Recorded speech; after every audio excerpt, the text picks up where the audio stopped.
Morning everyone, greetings here from Silicon Valley here in California. Not so sunny today, but still a beautiful 72 degrees here in February, so can't complain about that. Today I wanted to share a little bit about a topic that's come up in a lot of my client sessions recently and some friend conversations I've had with people in my network here. And that is, how do you succeed in tech after 50? So a lot of people confront this issue. So if you're in your late 40s, early 50s, and you're thinking about how to navigate and stay in tech successfully during this time of your life, this video is for you. So let's go ahead and get into it. I think when you think about it, over the space of your career, the last 20 or 30 years, most people have been very focused on the career ladder within tech. How do you climb up?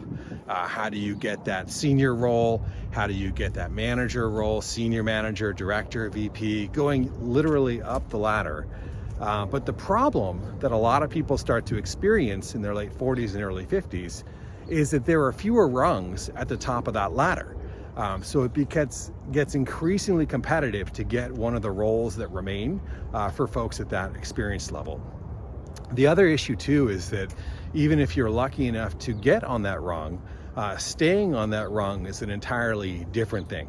As you go up, the competition gets more and more brutal and tougher, and that leads to things like burnout, stress, and all of those things that make you wonder, is it even worth it? And so a lot of people find themselves in that situation where either there aren't rungs left for them on the ladder, or if they have one, it's so stressful to cling on to it that they wonder, is it even worth it? So I wanted to share a bit of a perspective shift that I found helpful, and also some tactical things that you can do if you find yourself in tech, late 40s, early to mid 50s, navigating this challenge as well.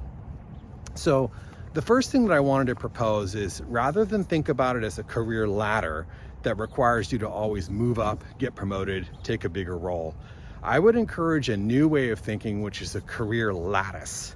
So when you think about a lattice, it's not just about going vertically, but you can also traverse horizontally or diagonally as well.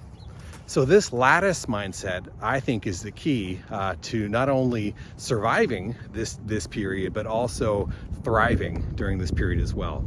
So what are some career lattice actions you can think about to successfully navigate this period in your career?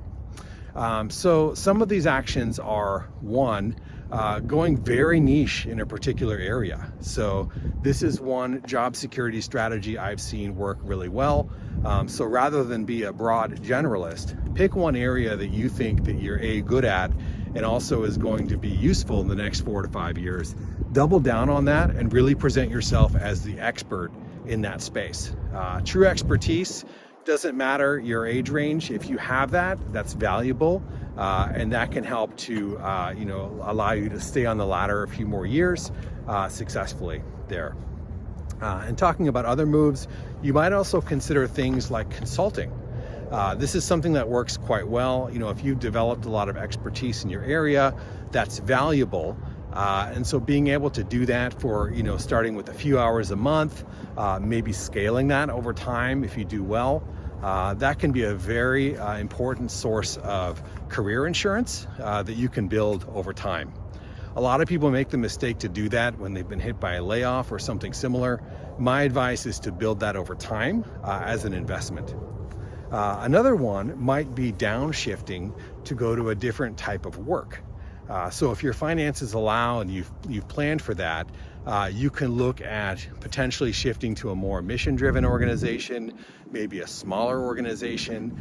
Both of those can provide a lateral path off of the traditional ladder that still allows you to get income, stay in the space, and also be active while not having all of the pressure and challenges that I mentioned earlier was trying to maintain a big director or director plus role in tech there. So in summary, these are a couple of things that I think can be helpful for people in this situation. So don't just think of it as an up or out traditional ladder. Think of it as a lattice. How are you going to build your lattice? How are you going to make it resilient so that no matter what happens to you in your career, you're able to chart your own path and control your own destiny? So hopefully that's helpful. Certainly for folks, late 40s to mid 50s, if you're in that situation, or even if you're just wondering how to have more freedom in your career, these are some ideas to consider. So hope that's helpful. Have a great day. Thanks, everyone.